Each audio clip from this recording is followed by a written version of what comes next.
What's up, everyone, and welcome back to Americast. Hello, everybody. It feels like, I don't know, every single day the headlines are just exploding with some new major event, right? Absolutely.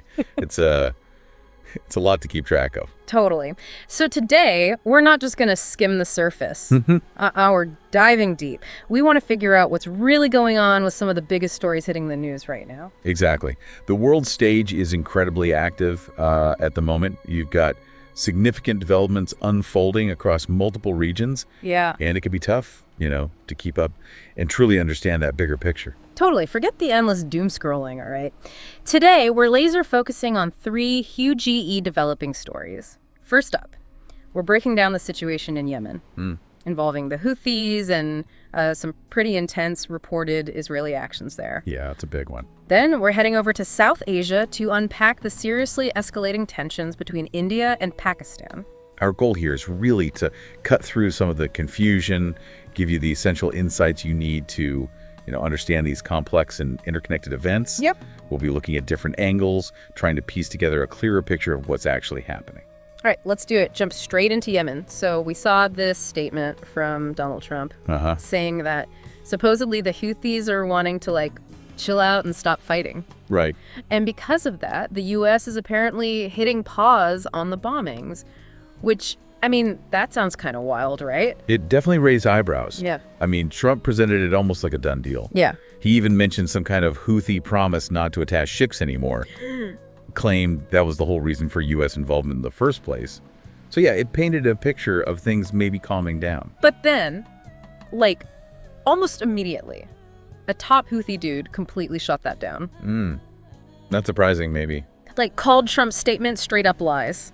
Said it was just him trying to save face after what they called a crushing failure for the U.S. in Yemen. Wow, okay. Strong words. Super strong. They were crystal clear.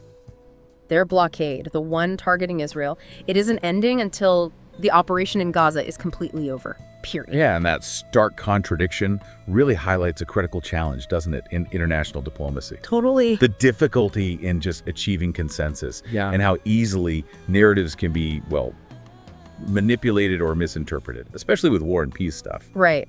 And that Houthi response, it just underscores the very different viewpoints and goals at play here. Definitely. They see their actions in the Red Sea as directly tied to Gaza. Yep. And they're not changing strategy just because Trump said something. And get this, there are reports coming out of Israel, Channel 12, I think, saying the Israeli government wasn't even in the loop. About the Trump statement. Yeah, about Trump's statement. That Sure. seems super significant, right? What does that even mean if Israel's apparently left out of the loop by the U.S. on this? It does raise serious questions. Questions about communication, coordination between key players right there in the region. Yeah. If Israel, which is, directly impacted by what the Houthis do, For sure. if they weren't aware of this supposed shift in U.S. policy, it suggests a potential disconnect. And that could have, real-world consequences. And then, boom. Right after all this talk, we're seeing reports of a massive Israeli airstrike hitting Sanaa's international airport and other Houthi-controlled areas. And the Israeli Defense Forces even gave this unprecedented warning in Arabic for people to get away from the airport. This feels, I don't know, way more than just a defensive move. Well, the scale of it, the prior warning, and the name they gave the operation, Gideon's Chariots. Right. What's that about? It all suggests a pretty significant escalation. Reports indicate, like you said, destruction of civilian aircraft, the airport terminal itself. The name itself, Gideon's Chariots, it carries historical, maybe symbolic weight. Okay, so this Operation Gideon's Chariots, it was reportedly a direct response, right, to that Houthi missile attack targeting Ben Gurion Airport near Tel Aviv. That's the connection being made, yes. So it's retaliation, definitely. But it also looks like Israel might have a broader strategic objective here. Right, because apparently Israel's stated goal now is to impose a total air and sea blockade on the Houthis. The thinking being this will cut off international supply lines, especially, weapons and support from Iran. That seems to be the logic, yeah. And the reports mentioned over 20 Israeli fighter jets involved. That really highlights the intensity. It certainly does. It's a major operation. But, given the Houthis' strong stance, their history, how likely is this blockade to actually achieve Israel's goals without just triggering an even wider conflict? That's the million-dollar question, isn't it? And as you'd expect, the Houthis are already vowing to retaliate forcefully Of course. and to step up their own blockade on Israel Of course. until the situation in Gaza is resolved. All right. So you see this back and forth. It just highlights how deeply entrenched everyone's positions are. Each action triggers a counter-reaction, makes it incredibly difficult to de-escalate. And we're also hearing that Israel apparently coordinated this strike with the U.S. That's being reported, yes. And they're hinting more attacks could be coming. So just to sum up Yemen, you've got Trump saying one thing, the Houthis saying the complete opposite, Israel launching major strikes, possibly with U.S. coordination, and vowing more action. It's really complex, super unclear right now. Precisely.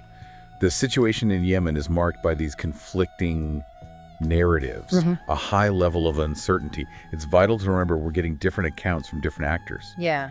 And everyone has their own interests and goals, you know. Absolutely. Okay, let's switch gears. Let's head over to another part of the world where things are also looking really serious. Right. India and Pakistan. We're getting reports that India has launched airstrikes inside Pakistani territory. That sounds like a massive escalation. It is a very significant escalation. One source we saw even described it as effectively initiating a war. Whoa. These strikes were reportedly in response to a devastating terrorist attack. Yeah. Tragically killed 26 civilians in Indian-administered Kashmir.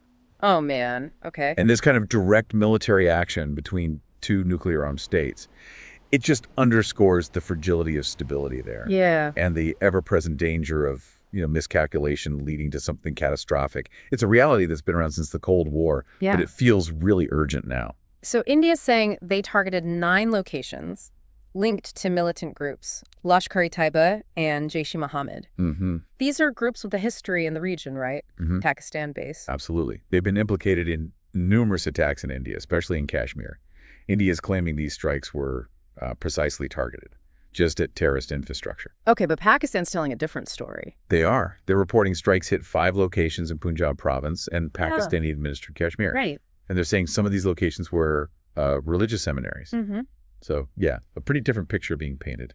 And while India insists their strikes were measured, only aimed at terrorists, Pakistan has responded with their own strikes. Retaliation. Reportedly targeting military installations inside India. Yeah. So you have this tit-for-tat exchange happening, which is deeply concerning. Yeah, no kidding. And the source we looked at really emphasized how serious that April 22nd attack was, one of the deadliest in recent years. It's raising these really serious concerns about state-sponsored Islamic radicalism in Pakistan, and this idea that maybe the Pakistani government doesn't have complete control everywhere. Right. Some sources even mentioning signs of civil war in certain regions. Wow. And the really chilling detail, the one you just cannot ignore, Nuclear weapons. is that this is all happening in a country with nuclear weapons. Both countries, actually. Both. That is the critical context. The fact that 2 nuclear powers are engaged in this kind of direct military action, it's incredibly alarming for the region and, frankly, for global stability. The long-standing conflict over Kashmir, going back to the partition in 1947, it's always been a major flashpoint. Always. But this latest escalation feels like a particularly dangerous step. Maybe even beyond what we saw back in 2019. It's almost unsettling, isn't it? Thinking that even President Trump, in a past context, expressed hope for a quick resolution to this. It just highlights how long this has been simmering. It really does. And the names given to the Indian operation add another layer. Oh, yeah. What was that? Sindoor, reportedly named in memory of women who lost their husbands in attacks. Wow. And then you had the Indian defense minister declaring victory to Mother India. Okay. It really underscores the deeply emotional, nationalistic elements fueling this conflict on the Indian side. So, okay, quick recap then. We've got this really confusing situation unfolding in Yemen, conflicting reports about a ceasefire, then a major Israeli military intervention that looks set to escalate things. Very volatile. And then across the globe, we're seeing India and Pakistan, 2 nuclear-armed neighbors, directly exchanging airstrikes after a horrific terrorist attack.